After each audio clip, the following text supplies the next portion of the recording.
নমস্কাৰ চাবিদাসকল ৰাজ্য চৰকাৰৰ অধীনৰ চৰকাৰী কৰ্মচাৰী আৰু পেঞ্চনাৰসকলৰ মাৰ্চ মাহৰ পেঞ্চন পোৱাক লৈ মাৰ্চ মাহৰ দৰমহা বৃদ্ধিক লৈ এৰিয়াৰক লৈ মৰ্গীয়া বনস্ক লৈ ভাল খবৰ প্ৰকাশ পোৱাৰ লগতে হাইকোৰ্টৰ গুৰুত্বপূৰ্ণ ৰায়দান প্ৰকাশ পাইছে। আনহাতে পেঞ্চনাৰসকলৰ অন্তিম বেচিক পেঞ্চনৰ ৬৭% পেঞ্চনক লৈ ডাঙৰ খবৰ আহিছে। আনহাতে এডিশ্যনেল পেঞ্চনৰ লগতে বয়স অনুপাতে পেঞ্চন বৃদ্ধিৰ শেহতীয়া খবৰৰ লগতে আপোনাৰ পূৰ্ব সৈনিক কৰ্মচাৰীয়ে পাব লাখ টকাকৈ সুবিধা।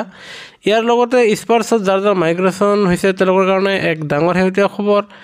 আনহাতে পেঞ্চনাৰ বা ফেমিলি পেঞ্চনাৰসকলৰ কাৰণে এক গুৰুত্বপূৰ্ণ শেহতীয়া খবৰ প্ৰকাশ পাইছে। আনহাতে কম্পিটিশ্যন ৰেষ্টুৰেশ্যনৰ খবৰৰ লগতে এডিশ্যনেল পেঞ্চন পোৱাক লৈ আনহাতে ORP3 সম্পৰ্কে ভালেকেইটা খবৰ প্ৰকাশ পাইছে। সেয়েহে আপোনালোকে সম্পূৰ্ণ খবৰকেইটা লাভ কৰিব। তাৰ আগতে এটা অনুৰোধ, বহুতো মানুহে আমাৰ ভিডিঅ' চাই কিন্তু অধিকাংশ মানুহে আমাৰ চেনেলটো এতিয়া ছাবস্ক্ৰাইব কৰা নাই। সেয়েহে আমি আশা ৰাখিছোঁ আপোনালোকে যদিহে একোজন চৰকাৰী কৰ্মচাৰী নাইবা পেঞ্চনাৰ নাইবা আপোনালোকৰ ঘৰত যদিহে কোনোবা চৰকাৰী কৰ্মচাৰী নাইবা পেঞ্চনাৰ আছে তেনেহ'লে কৰ্মচাৰী আৰু পেঞ্চনাৰসকলৰ সৈতে জড়িত প্ৰতিটো শেহতীয়া খবৰ তথ্য সহকাৰে পাবলৈ কৰ্মচাৰীসকলৰ পৰা প্ৰতিষ্ঠিত একমাত্ৰ ইউটিউব চেনেলটো নিশ্চয় লাইক এটা দি ছাবস্ক্ৰাইব কৰি ন'টিফিকেশ্যন বেলটো অল কৰি ল'ব। চাবিদাসকল আপোনালোকৰ সময়ৰ প্ৰতি লক্ষ্য ৰাখি আমি প্ৰথম খবৰটো ক'বলৈ ওলাইছোঁ আৰু এই খবৰটো হ'ল আপোনাৰ বিশেষকৈ কৰ্মচাৰী আৰু পেঞ্চনাৰসকলৰ কাৰণে। আৰু এই খবৰটো আপোনাৰ কেৰালা হাইকোৰ্টে এক ডাঙৰ সিদ্ধান্ত দিছে আৰু য'ত কোৱা হৈছে যে এতিয়াৰ পৰা পেঞ্চন হ'ল আপোনাৰ সাংবিধানিক অধিকাৰ। পেঞ্চন কোনো চৰকাৰৰ ইচ্ছাৰ ওপৰত নিৰ্ভৰ নকৰে, সংবিধানৰ দ্বাৰা প্ৰদত্ত অধিকাৰ, যাৰ ফলত পেঞ্চনাৰক পেঞ্চন দিব লাগিব। সেয়েহে কেৰালা হাইকোৰ্টে সমগ্ৰ দেশৰ পেঞ্চনাৰসকলৰ বাবে আৰু কৰ্মচাৰীসকলৰ বাবে এয়া এক ভাল ৰায়দান কৰিছে, য'ত এয়া এক সুন্দৰ উপহাৰ। আৰু ইয়াত কেৰালা হাইকোৰ্টে কৈছে যে সাংবিধানিক এয়া অধিকাৰ, পেঞ্চন কোনো চৰকাৰৰ ইচ্ছাৰ ওপৰত নিৰ্ভৰ নকৰে, সংবিধানৰ দ্বাৰা প্ৰদত্ত অধিকাৰ, যাৰ ফলত পেঞ্চনাৰক পেঞ্চন দিবই লাগিব। এতিয়া আমি ২ নম্বৰ খবৰটো দিবলৈ ওলাইছোঁ। সেয়া হ'ল যিসকল ডিফেন্সৰ পেঞ্চনভোগী আৰু যাৰ মাইগ্ৰেশ্যন স্পাৰ্ছত হৈছে সেইসকল পেঞ্চনাৰৰ বাবে ভাল খবৰ যে এতিয়াৰ পৰা বিভিন্ন এৰিয়াত বা বিভিন্ন ঠাইত স্পাৰ্ছৰ চেণ্টাৰ খোলা হ'ব। হয় ছাৰ বাইদেউসকল, আৰু আপোনালোকে এতিয়াৰ পৰা আপোনালোকে স্পাৰ্ছ চেণ্টাৰ যি আপোনালোকৰ এৰিয়াত খোলা হ'ব তাত আপোনালোকে যাই আপোনালোকে স্পাৰ্ছৰ বিষয়ে ভালদৰে বুজিব পাৰিব আৰু স্পাৰ্ছ কেনেকৈ মেনেজ কৰিব লাগিব সেয়াও আপোনালোকে জানিব পাৰিব। আৰু এয়া নিশ্চয় আপোনালোকৰ কাৰণে এক গুৰুত্বপূৰ্ণ খবৰ। এতিয়া আমি আপোনালোকৰ কাৰণে আন এক শেহতীয়া খবৰ লৈ আহিছোঁ। সেয়া হ'ল এজন পেঞ্চনভোগীয়ে প্ৰশ্ন সুধিছিল যে বিধৱা এজনৰ সন্তানে ফেমিলি পেঞ্চন লাভ কৰিব নেকি। হয় ছাৰ বাইদেউসকল, আপোনালোকে জানে যে কৰ্মচাৰী বা পেঞ্চনাৰজনৰ মৃত্যু হোৱাৰ পিছত তেওঁৰ বিধৱা পত্নীয়ে ফেমিলি পেঞ্চনৰ বাবে যোগ্য বিবেচিত হয়। আনহাতে যদি কিছুদিন পিছত সেই বিধৱা পত্নীজনৰ মৃত্যু ঘটে তাৰ পিছতহে ল'ৰা ছোৱালীয়ে ফেমিলি পেঞ্চনৰ বাবে যোগ্য বিবেচিত হয়। এক কথাত ছাৰ বাইদেউসকল, প্ৰথমতে কৰ্মচাৰীজনৰ মৃত্যুৰ পিছত তেওঁৰ বিধৱা পত্নীয়ে ফেমিলি পেঞ্চন লাভ কৰে, আনহাতে সেই পত্নীগৰাকীৰ মৃত্যুৰ পিছতহে তেওঁৰ ল'ৰা ছোৱালীয়ে ফেমিলি পেঞ্চন পাবলৈ সক্ষম হয়। এক কথাত বিধৱাজন থকালৈকে তেওঁৰ ল'ৰা ছোৱালীয়ে ফেমিলি পেঞ্চন নাপায়। এতিয়া আমি আন এক শেহতীয়া খবৰ দিবলৈ ওলাইছোঁ। সেয়া হ'ল পূৰ্ব সৈনিক এক্স ছাৰ্ভিচমেনে জানিব বিচাৰিছিল যে দিয়ে 50% যিহেতু এতিয়া হৈ গ'ল, যাৰ ফলত সেই পেঞ্চনাৰসকলে তেওঁৰ ল'ৰা ছোৱালীৰ নামত চিলড্ৰেন এডুকেশ্যন এলাউন্স পাব নেকি। হয় ছাৰ বাইদেউসকল, ইয়াৰ উত্তৰত পূৰ্ব সৈনিক এক্স ছাৰ্ভিচমেনজনে চিলড্ৰেন এডুকেশ্যন এলাউন্স এতিয়া লাভ নকৰিব। হয় ছাৰ বাইদেউসকল, তেওঁলোকে এয়া অনুদান হিচাপেহে লাভ কৰিব। এক কথাত এতিয়া আপোনাৰ সেই পেঞ্চনাৰজনে চিলড্ৰেন এডুকেশ্যন এলাউন্স লাভ নকৰিব। যেতিয়া পেঞ্চনাৰজন কৰ্মচাৰী হিচাপে কৰ্মৰত আছিল এই ক্ষেত্ৰত কৰ্মৰত সৈনিক কৰ্মচাৰীকহে চিলড্ৰেন এডুকেশ্যন এলাউন্স দিয়া হয় আৰু সেই কৰ্মচাৰীজনে যেতিয়া অৱসৰ গ্ৰহণ কৰে তেতিয়া তেওঁক চিলড্ৰেন এডুকেশ্যন এলাউন্স দিয়া নহয় আৰু সেয়া তেওঁলোকে অনুদান হিচাপেহে লাভ কৰে। সেয়েহে 50% দিয়ে হ'লেও আপোনাৰ পেঞ্চনাৰসকলৰ সেই অনুদান বৃদ্ধি কৰা নহ'ব।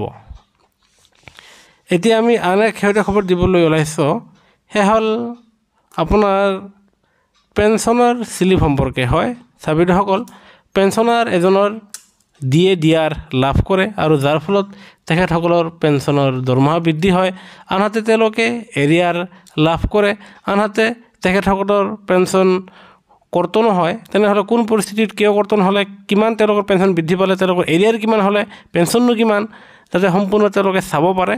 সেয়েহে বেংক কৰ্তৃপক্ষক চৰকাৰে নটিচ আকাৰে জনাইছে যে এতিয়াৰ পৰা পেঞ্চনাৰসকলৰ কাৰণে পেঞ্চন স্লিপ প্ৰভাইড কৰিব লাগিব, আনহাতে সেয়া ইমেইল নাইবা হোৱাটছআপৰ যোগেৰেও সেয়া পঠাব লাগিব, আৰু যিয়ে নহওক পেঞ্চন স্লিপ বেংকে এতিয়াৰ পৰা প্ৰভাইড কৰিব লাগিব, যাতে পেঞ্চনাৰসকলৰ তেওঁৰ সম্পূৰ্ণ পেঞ্চনৰ বিষয়ে কিমান পেঞ্চন বৃদ্ধি পাইছে, এৰিয়াৰ কিমান কৰ্তন হৈছে, সমগ্ৰ তথ্য যাতে তেখেতে চাব পাৰে। এতিয়া আন এক শেহতীয়া খবৰ দিবলৈ ওলাইছোঁ, সেয়া হ'ল OROP3 সন্দৰ্ভে। হয় চাবিসকল, এই যিহেতু OROP3 আপোনালোকে লাভ কৰিব আৰু সেয়া 1 জুলাই 2024 পৰা OROP3 প্ৰযোজ্য হ'ব, আৰু সেয়েহে OROP3ক লৈ চৰকাৰে কাম কৰি আছে। আশা কৰা গৈছে যে আপোনালোকে জুলাই মাহত লাভ কৰিব, নাইবা আপোনালোকে আগষ্ট মাহত পেঞ্চনৰ সৈতে আপোনালোকে OROP3 সেয়া আপোনাৰ পেঞ্চনৰ সৈতে আহিব আগষ্ট মাহত। সেয়েহে চিপাহীসকল যাৰ চাকৰি 17 বছৰ সম্পাদন হৈছে, তেওঁলোকৰ OROP3ত নতুন বেছিক হ'ব 20,665 টকা, আনহাতে নায়কসকলৰ যাৰ 17 বছৰ সম্পাদন হৈছে তেওঁলোকৰ বেছিক হ'ব 22,251 টকা, আনহাতে হাবিলদাৰসকলৰ যিসকলৰ 19 বছৰ সম্পাদন হৈছে তেওঁলোকৰ বেছিক হ'ব 23,618 টকা, আনহাতে নায়ক ছবিদাৰসকলৰ তেওঁলোকৰ বেছিক চেলাৰী হ'ব 26,250 টকা, আনহাতে ছুবেদাৰসকলৰ যাৰ 30 বছৰ সম্পাদন হৈছে তেওঁলোকৰ বেছিক হ'ব আপোনাৰ 33,005 টকা। এতিয়া আমি আন এক শেহতীয়া খবৰ দিবলৈ ওলাইছোঁ, সেয়া হ'ল কমিউটেশ্যনৰ ৰেষ্টুৰেশ্যন পিৰিয়ড 15 বছৰ, আৰু 15 বছৰ পাৰ হোৱাৰ পিছত আপোনালোকৰ পৰা টকা কৰ্তন কৰি ৰখা নহয়, আৰু তাৰপিছত আপোনালোকে 100% পেঞ্চন পাবলৈ সক্ষম হয়। কিন্তু দেখা যায় যে বহুতো ক্ষেত্ৰত পেঞ্চনাৰসকলৰ কমিউটেশ্যনৰ সময়সীমা 15 বছৰ অতিক্ৰম কৰাৰ ফলতো বেংকৰ ভুলৰ বাবে তেওঁলোকে 15 বছৰ পিছত সম্পূৰ্ণ পেঞ্চন লাভ কৰিবলৈ সক্ষম নহয়। সেয়েহে এই ক্ষেত্ৰত চৰকাৰ বেংক কৰ্তৃপক্ষক জনাইছে যে 15 বছৰ শেষ হোৱাৰ লগে লগে যাতে পেঞ্চনাৰ এজনে যাতে সম্পূৰ্ণ পেঞ্চন পাবলৈ সক্ষম হয়। এতিয়া আন এক শেহতীয়া খবৰ যে 80 বছৰ পাৰ হ'লে কৰ্মচাৰী আপোনাৰ পেঞ্চনাৰ এজনে 20% যি এডিশ্যনেল পেঞ্চন লাভ কৰে, সেয়া চৰকাৰে জাননী আকাৰে জনাইছে যে 80 বছৰ পাৰ হ'লেহে আপোনাৰ পেঞ্চনাৰ এজনে এডিশ্যনেল পেঞ্চন পাবলৈ সক্ষম হয়। সেয়েহে যদি কোনো পেঞ্চনাৰ 80 বছৰ পাৰ হোৱাৰ পিছত যদিহে তেওঁ এডিশ্যনেল পেঞ্চন পাবলৈ সক্ষম হোৱা নাই, তেনেহ'লে আপোনালোকে CPN পৰ্টেল গ্ৰাউণ্ডত আপোনালোকে আবেদন কৰি আপোনালোকে ইয়াৰ সুবিধা ল'ব পাৰে, আৰু যাৰ ফলত আপোনালোকে 80 বছৰ যদি অতিক্ৰম হৈছে তেনেহ'লে আপোনালোকে এডিশ্যনেল পেঞ্চন আৰু এৰিয়াৰ হিচাপে সেয়া পাবলৈ সক্ষম হ'ব। এতিয়া আমি ক'বলৈ ওলাইছোঁ যে বয়স অনুপাতে আপোনাৰ পেঞ্চন বৃদ্ধি সন্দৰ্ভত য'ত আপোনাৰ 65 বছৰ বয়সত 5% পেঞ্চন বৃদ্ধি, আনহাতে 70 বছৰ বয়সত 10% পেঞ্চন বৃদ্ধি, আনহাতে 75 বছৰ বয়সত 15% পেঞ্চন বৃদ্ধি কৰাৰ কথা আছিল, যাৰ ফলত চৰকাৰে সেয়া বিবেচনা কৰি আছিল, আৰু আনহাতে সংসদীয় সমিতিৰ প্ৰতিবেদনৰ ভিত্তিত সেয়া আলোচনা কৰা হৈছিল, কিন্তু চৰকাৰে বিত্তীয় কাৰণ দৰ্শাই সেয়া খাৰিজ কৰি দিছে।